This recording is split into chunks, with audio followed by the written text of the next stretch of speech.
Hello दोस्तों, मैं Sachin Patel Sachin nursing education के इस टीचिंग प्लेटफॉर्म पर आपका स्वागत है। इतने टाइम से हम वाइटल साइन के बारे में डिस्कस कर रहे थे। वाइटल साइन की हमारी 3 क्लासेस कंप्लीट हो चुकी है। आज हमने एक नया टॉपिक डिस्कस करने का फैसला किया है। हमारा आज का टॉपिक है जो है इम्यूनिटी। इम्यूनिटी क्या है? इम्यूनिटी जो वर्ड है ये हमने काफ़ी टाइम सुना हुआ है। हमारे डेली रूटीन में ये वर्ड काफ़ी बार हमें सुनाई देता है। जब हम कोविड के टाइम पर इस वर्ड का बहुत यूज़ किया गया था। आपने भी काफ़ी टाइम सुना होगा कि जिसकी इम्यूनिटी स्ट्रांग होती है उसको कोविड नहीं होता है इजीली, जिसकी इम्यूनिटी कमज़ोर होती है उसको कोविड हो जाता है। जैसे किसी व्यक्ति को पहले से कोई बीमारी हो तो उस टाइम पे उसको कोविड होने की संभावना ज़्यादा हो जाती थी क्योंकि उसकी इम्यूनिटी उस टाइम पे कमज़ोर होती थी। जैसे किसी को कैंसर है, किसी को डायबिटीज़ है, किसी को ब्लड प्रेशर की बीमारी है, तो इट मीन्स उसकी इम्यूनिटी बहुत कमज़ोर है। उसकी इम्यूनिटी कमज़ोर होने की वजह से उसको जो बीमारियां हैं वो जल्दी हो जाती थी। तो इम्यूनिटी का मतलब क्या होता है, डेफिनेशन पढ़ेंगे हम। Immunity is the ability of the body to defend itself against disease causing organism. मतलब कि हमारी जो बॉडी बीमारी के खिलाफ जो रिएक्ट करती है और हमें बीमारी से बचाती है, उसी प्रोसेस को हम इम्यूनिटी कहते हैं।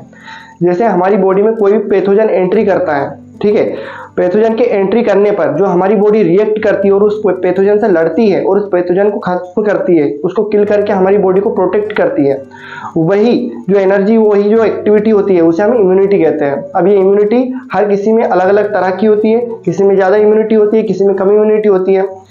एक एग्जाम्पल के थ्रू मैं आपको समझाने की कोशिश करता हूँ। जैसे कि मेरे बचपन में, मैं सचिन, मेरा नाम सचिन है, मेरा एक दोस्त था गोलू।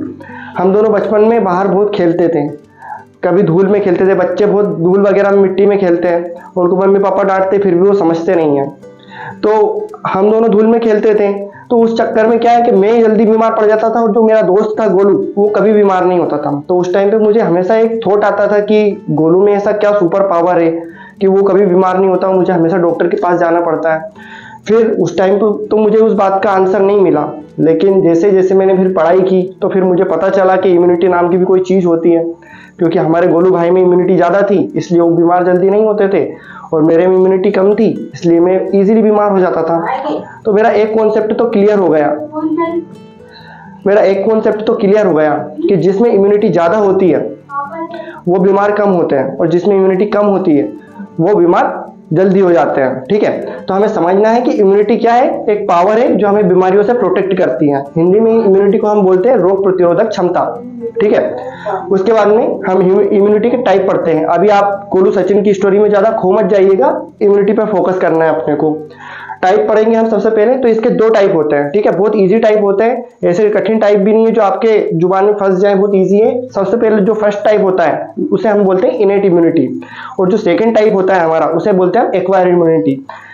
इस जो टाइप है उनका ही हम मीनिंग निकालते हैं। इनेट इम्यूनिटी क्या होता है? इनेट इम्यूनिटी वो इम्यूनिटी होती है जो हमें जन्मजात मिलती है, जो हमें बचपन मतलब पैदा होते टाइम ही हमें हमारे साथ जो इम्यूनिटी आती है, जो इंडिविजुअल की जो पर्सनल इम्यूनिटी होती है उसको हम इनेट इम्यूनिटी कहते हैं। ठीक है, इतना आपको समझ में आ गया होगा इनेट इम्यूनिटी का, बस इतना ही है। याद रखने लायक बात है एक्वायर्ड इम्यूनिटी, ये थोड़ा इंपॉर्टेंट है और इसे आपको समझना होगा। एक्वायर्ड इम्यूनिटी क्या होता है? एक्वायर्ड इम्यूनिटी को हमें एक्वायर्ड करना पड़ता है। ठीक है, ये इम्यूनिटी जन्मजात नहीं होती इनेट की तरह, ये एक्वायर्ड की जाती है। और इसके भी 2 टाइप होते हैं। ठीक है, 2 टाइप कौन कौन से होते हैं? फर्स्ट टाइप होता है एक्टिव और सेकंड टाइप होता है पैसिव। अभी हमने जब रिस्पायरेशन पढ़ा था तो उसमें मैंने आपको बोला था कि जो इंस्पायरेशन होती है वो एक एक्टिव प्रोसेस होती है, और जो एक्सपायरेशन होती है वो एक पैसिव प्रोसेस होती है। क्योंकि जब हम इंस्पायरेशन करते हैं तो उस टाइम हमें एनर्जी की रिक्वायरमेंट होती है, और जब एक्सपायरेशन करते हैं तो हमें उस टाइम पे इतनी एनर्जी की रिक्वायरमेंट नहीं होती। तो मैंने आपको बताया था कि जहाँ एनर्जी आता है वहां पर एक्टिव होता है, क्योंकि उसमें एक्टिविटी की जरूरत होती है, उसमें शरीर को काम करने की जरूरत होती है, कुछ भी बैठे बैठाए नहीं मिलता उसमें।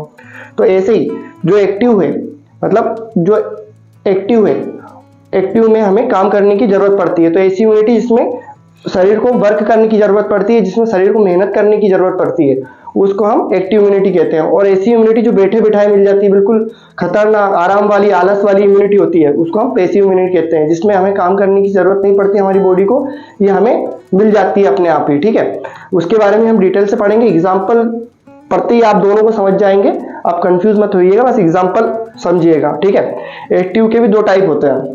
एक्टिव के दो टाइप होते हैं, पैसिव के भी दो टाइप होते हैं, ठीक है। दोनों की जो दोनों टाइप है वो सेम ही है। जैसे एक्टिव के जो दो टाइप होते हैं, जो फर्स्ट टाइप होता है उसका वो होता है हमारा नेचुरल, ठीक है, नेचुरल।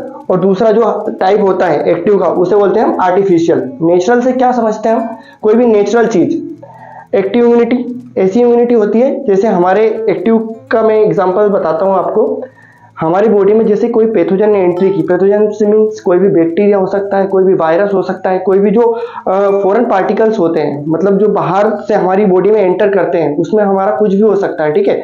कोई कूड़ा करकट ऐसी चीज जो बाहर से हमारे शरीर में जा रही है, उसके खिलाफ हमारी बॉडी एंटीबॉडीज बनाती है, मतलब उनसे उसके खिलाफ उससे लड़ने के लिए कुछ ऐसे बॉडीगार्ड्स को तैयार करती है हमारी बॉडी, जो इनएक्टिव फॉर्म में रहते हैं। और जब कोई पैथोजन हमारी बॉडी में एंट्री करता है तो उस टाइम पे हमारी बॉडी एंटीबॉडीज बनाती है, ठीक है, ताकि हमारी बॉडी प्रोटेक्ट की जा सके, डिसीज से बचाई जा सके। तो ऐसी जो इम्यूनिटी होती है उसे हम एक्टिव इम्यूनिटी कहते हैं। और इसके दो टाइप होते हैं, समझ गए। एक्टिव में हमेशा एंटीजन हमारी बॉडी में एंटर करेगा सॉरी, एक्टिव इम्यूनिटी में एंटीजन हमारी बॉडी में एंट्री करता है। तो हमें बस इतना याद रखना है कि एक्टिव जहां एंटीजन एंट्री करेगा हमारी बॉडी में वो हमेशा एक्टिव इम्यूनिटी होती है।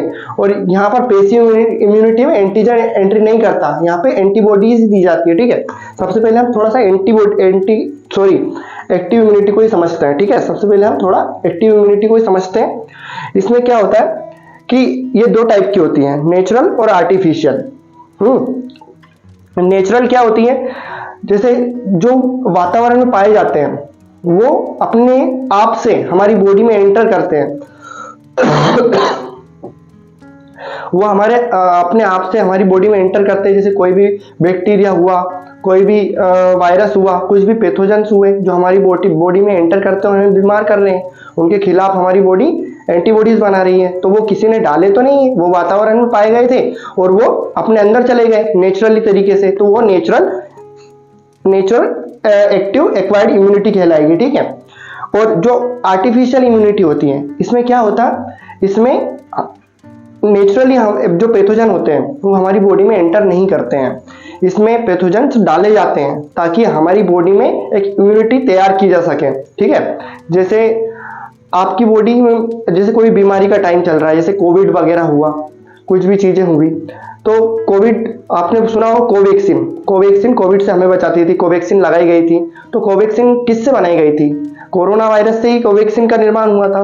तो कोरोना वायरस को मतलब बार बार एक रैपिड से निकालने के बाद में उसकी जो पैथोजन सिटी है उसको कमजोर कर दिया जाता है और उसे हमारी बॉडी में एंटर किया जाता है। तो जिससे क्या है, हमारी बॉडी में उसके खिलाफ एंटीबॉडीज तैयार हो जाती है, जिसके बाद में हमें वापस उस बीमारी से निजात मिल जाती है, ठीक है। तो इससे क्या होता है कि जो आर्टिफिशियल एक्टिव इम्यूनिटी है, इसमें जो जितनी भी वैक्सीनेशन होती है वो सारी की सारी वैक्सीनेशन हमारी आर्टिफिशियल एक्टिव इम्यूनिटी में गिनी जाती है, काउंट की जाती है।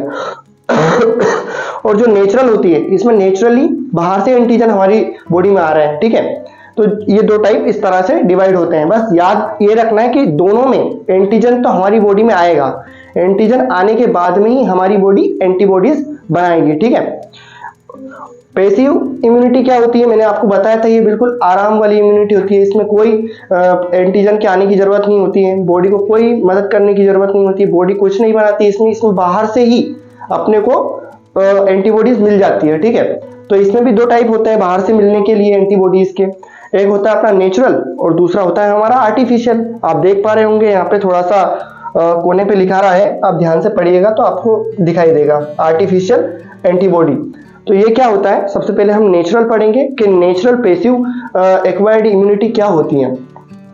तो जो नेचुरल होती है, जो हमें नेचुरल तरीके से मिलती है बॉडी, इसमें भी बॉडी काम नहीं कर रही है, नेचुरली मिल रही है, हमें बाहर से ही एंटीबॉडीज मिल रही है। हमारी बॉडी में किसी पैथोजन की जरूरत नहीं है एंटीबॉडी बनाने के लिए, हमें बाहर से ही मिल रही है।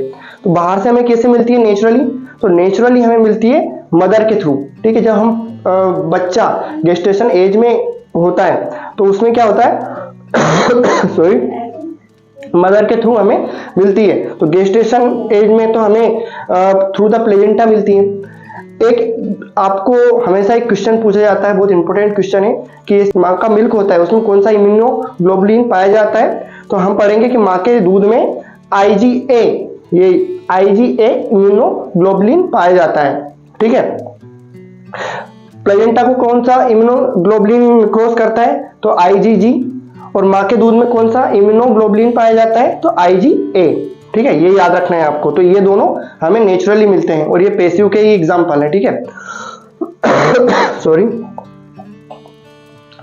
जो हमारा आर्टिफिशियल है, आर्टिफिशियल क्या है, ये हमें नेचुरली नहीं मिलता। ठीक है, ये बाहर से ही हमें दिया जाता है। बाहर से कैसे दिया जाता है, ये रेडीमेड होता है, पूरा रेडीमेड। जैसे रेडीमेड कपड़े नहीं रहते, कोई सिलाई करने की जरूरत नहीं, डायरेक्ट दुकान से खरीद लाओ और अपने पहन लो ऐसे ये इम्यूनोग्लोबुलिन्स और एंटीबॉडीज पाई जाती है जो रेडीमेड ही हमारी बॉडी में डाली जाती है। ठीक है, इसकी दवाइयाँ आती है कुछ इम्यूनोग्लोबुलिन्स की जो हमारी बॉडी में डाली जाती है और हमें प्रोटेक्ट किया जाता है, तो उसे हम आर्टिफिशियल एंटीबॉडीज बोलते हैं। ठीक है, आर्टिफिशियल पैसिव एंटीबॉडीज बोलते हैं। इतना हमारा कंप्लीट हो गया होगा, बहुत ही इजी है। स्टार्टिंग में क्या है कि एक बार में तो कोई समझ भी नहीं सकता, एक बार में किसी को समझ में नहीं आता, लेकिन आप एक दो बार अगर इस चीज को पढ़ेंगे, सारी चीजें समझेंगे, तो आपका पूरा कॉन्सेप्ट क्लियर हो जाएगा और मैं भरोसा दिलाता हूँ आप लाइफ टाइम इसे नहीं भूल पाएंगे। जो हमारा इनेट इम्यूनिटी और एक्वायर्ड इम्यूनिटी पूरा कंप्लीट हो गया है। हमने डेफिनेशन पढ़ ली, हमने पढ़ा इम्यूनिटी क्या होता है, हमने इम्यूनिटी के टाइप्स पढ़ लिए और उसके सब टाइप्स भी हमने पढ़ लिए। अब हम पढ़ते हैं जो हमारा एक और टर्म निकल के आती है जिसे हम बोलते हैं हर्ड इम्यूनिटी। ये भी बहुत इंपॉर्टेंट टर्म है, इसे भी आप समझिए। हर्ड इम्यूनिटी क्या होती है, हर्ड इम्यूनिटी को हम कम्युनिटी इम्यूनिटी भी बोलते हैं, इसका दूसरा नाम होता है कम्युनिटी इम्यूनिटी। तो कम्युनिटी इम्यूनिटी क्यों बोलते हैं, क्योंकि इस इम्यूनिटी में एक मैक्सिमम पॉपुलेशन को वैक्सीनेट कर दिया जाता है कम्युनिकेबल डिसीज के खिलाफ। तो कम्युनिकेबल डिसीज के लिए जो इम्यूनिटी दी जाती है उसको हम हर्ड इम्यूनिटी कहते हैं। इसमें मैक्सिमम पीपल्स को, मैक्सिमम जो मतलब लोगों के समूह को वैक्सीनेट कर दिया जाता है। तो जो हर्ड इम्यूनिटी है ये सिर्फ कम्युनिकेबल डिसीज पर ही काम करती है।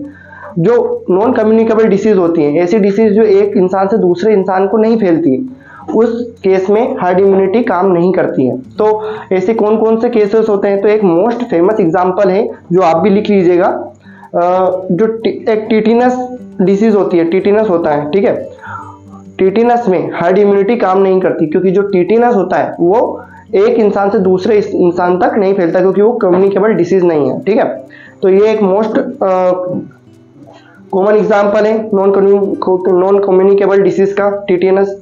ठीक है, हर्ड इम्यूनिटी का भी हमने पढ़ लिया है हमारा पूरा कॉन्सेप्ट क्लियर हो गया है। मैंने आपको बहुत ही सिंपल तरीके से समझाने की कोशिश की है कि कैसा क्या रहता है। एक बार और मैं आपको पूरा समझा देता हूँ। हमने इम्यूनिटी पढ़ा, इम्यूनिटी के हमने दो टाइप पढ़े। फर्स्ट टाइप हमने पढ़ा इनेट इम्यूनिटी, सेकंड टाइप हमने पढ़ा एक्वायर्ड इम्यूनिटी। इनेट इम्यूनिटी क्या होती है, ऐसी इम्यूनिटी जो हमें जन्मजात मिलती है। ठीक है, उसे हम इनेट इम्यूनिटी कहते हैं। एक्वायर्ड इम्यूनिटी क्या होती है, जिसे हम बाहर आकर ग्रहण करते हैं। ठीक है, उसे हम एक्वायर्ड इम्यूनिटी कहते हैं। एक्वायर्ड इम्यूनिटी के हमने दो टाइप पढ़े थे, जिसमें हमने एक्टिव पढ़ा था और दूसरा पढ़ा था पैसिव। एक्टिव में हमें शरीर को कार्य करने की जरूरत पड़ती है और पैसिव में कोई कार्य करने की जरूरत नहीं पड़ती, बाहर से एंटीबॉडीज दे दी जाती है। जो एक्टिव प्रोसेस होती है, ठीक है, उसमें क्या होता है, पैथोजन की एंट्री होती है, तो हम उसे एक्टिव कहते हैं। और जो पैसिव होती है उसमें पैथोजन की एंट्री नहीं होती, उसमें डायरेक्ट एंटीबॉडीज को हमारे बॉडी में डाल दिया जाता है। इसके हमने दो दो सब टाइप पढ़े थे, जिसमें हमने जो फर्स्ट सब टाइप पढ़ा था, एक नेचुरल पढ़ा था, दूसरा पढ़ा था आर्टिफिशियल। ये जो हमने इनेट इम्यूनिटी का नेचुरल सब टाइप पढ़ा था, उसमें नेचुरली पैथोजन हमारी बॉडी में एंटर कर रहे थे और हमारी बॉडी उसके खिलाफ एंटीबॉडीज बना रही थी। और जो हमने उसके बाद में जो हमने आर्टिफिशियल पढ़ा था, उसमें क्या हो रहा था कि इम्यूनाइजेशन के थ्रू हमारी बॉडी में एंटीबॉडीज बन रही थी। मतलब इम्यूनाइजेशन में भी एंटीजन तो जा रहा था हमारी बॉडी में, पर बाहर से जा रहा था, आर्टिफिशियली तरीके से जा रहा था, इसलिए हमने इसे आर्टिफिशियल एक्टिव एक्वायर्ड इम्यूनिटी बोला। पैसिव का एग्जाम्पल क्या था, पैसिव में ऐसी जो हमें बाहर से मिलती है, इसके लिए हमारी बॉडी कोई काम नहीं करती है। ठीक है, इसमें भी एक नेचुरल था, एक आर्टिफिशियल था। नेचुरल में क्या था, मदर के मिल्क से हमें जो इम्यूनिटी मिलती है, जो एंटीबॉडीज मिलती है, और एक प्लेजेंटा के थ्रू जो हमें एंटीबॉडीज मिलती है, उसको हम नेचुरली पैसिव एक्वायर्ड एंटीबॉडीज में गिनते हैं। और जो आर्टिफिशियल था, इसमें क्या था, एंटीबॉडीज इम्यूनोग्लोबुलिन, तो इसमें बाहर से इम्यूनोग्लोबुलिन दे दिए जाते हैं, तो इसको हम एक आर्टिफिशियल एंटीबॉडीज बोलते हैं। इससे पूरा हमारा एंटीबॉडी इम्यूनिटी का कॉन्सेप्ट क्लियर हो गया है। अभी हमारा एक टॉपिक पूरा क्लियर हो गया है। अगर आपको फिर भी कुछ डाउट रह जाए इसमें, तो आप कमेंट में कमेंट कर सकते हैं। एक दो बार पढ़ेंगे, बहुत इजी टॉपिक है, आसानी से समझ आ जाएगा। एक बार इसका स्क्रीनशॉट ले लीजिए क्योंकि पीडीएफ डल नहीं पा रही है। इसी के साथ साथ हम कुछ इम्यूनोग्लोबुलिन्स के बारे में भी पढ़ लेते हैं, वो भी बहुत बार एग्जाम में पूछे जाते हैं और बहुत इंपॉर्टेंट होते हैं। तो चलिए हम अभी थोड़े से इम्यूनोग्लोबुलिन्स के बारे में पढ़ेंगे कि कौन कौन से इम्यूनोग्लोबुलिन होते हैं। कुछ इम्यूनोग्लोबुलिन भी हम देख लेते हैं। सबसे पहले तो आपको इम्यूनोग्लोबुलिन और एंटीबॉडी में कंफ्यूज नहीं होना है। इम्यूनोग्लोबुलिन और एंटीबॉडी दोनों एक ही है, दोनों एक दूसरे के पर्याय हैं। जैसे आपका एक नाम होता है, एक आपका घर में प्यार वाला नाम होता है जो घर वाले आपको बुलाते हैं, वैसे ये है इम्यूनोग्लोबुलिन और एंटीबॉडीज दोनों एक ही हैं, ठीक है। दोनों का मतलब भी एक ही निकलता है। तो हम देखते हैं कौन कौन से इम्यूनोग्लोबुलिन पाए जाते हैं। तो जो हमारी IgG होता है, IgG ये सबसे ज़्यादा मोस्ट एविडेंट नंबर में पाया जाने वाला जो इम्यूनोग्लोबुलिन है वो है IgG, ठीक है, याद रखना है। ये IgG सबसे ज़्यादा पाया जाता है और यही प्लेजेंटा को भी क्रॉस कर सकता है। मैंने आपको पहले भी पढ़ाया था प्लेजेंटा को कौन सा इम्यूनोग्लोबुलिन क्रॉस करता है, तो ये हमारा IgG, ठीक है। उसके बाद में IgA इम्यूनोग्लोबुलिन मदर मिल्क में पाया जाता है, माँ के दूध में, ठीक है। उसके बाद में IgM जो इम्यूनोग्लोबुलिन है ये सबसे बड़ा होता है, लार्जेस्ट होता है और फर्स्ट प्रोटेक्टिव रिस्पॉन्स देता है, ठीक है। फर्स्ट प्रोटेक्टिव रिस्पॉन्स देता है IgM, मतलब आपकी बॉडी में कोई पैथोजन ने एंट्री करी उसके साथ ही जो सबसे पहले जो इम्यूनोग्लोबुलिन आएगा आपकी बॉडी में वो होगा IgM। इसे डिटेक्ट भी कर लिया जाता है, इसका मतलब आपकी बॉडी में किसी पैथोजन ने एंट्री कर ली है।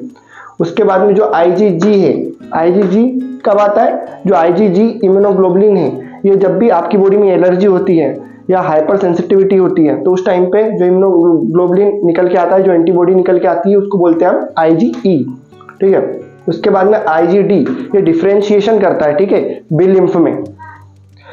IgD ये सारे इम्यूनोग्लोबुलिन है, बहुत इंपॉर्टेंट होते हैं, वन लाइनर क्वेश्चन में भी आ सकते हैं, आप इनको भी थोड़ा सा ध्यान रखिएगा। तो हमारे इम्यूनोग्लोबुलिन भी कंप्लीट हो गए। हमने पूरा इम्यूनिटी का टॉपिक अभी डिस्कस कर लिया है, ठीक है। कुछ भी डाउट हो तो कमेंट कर दीजिएगा।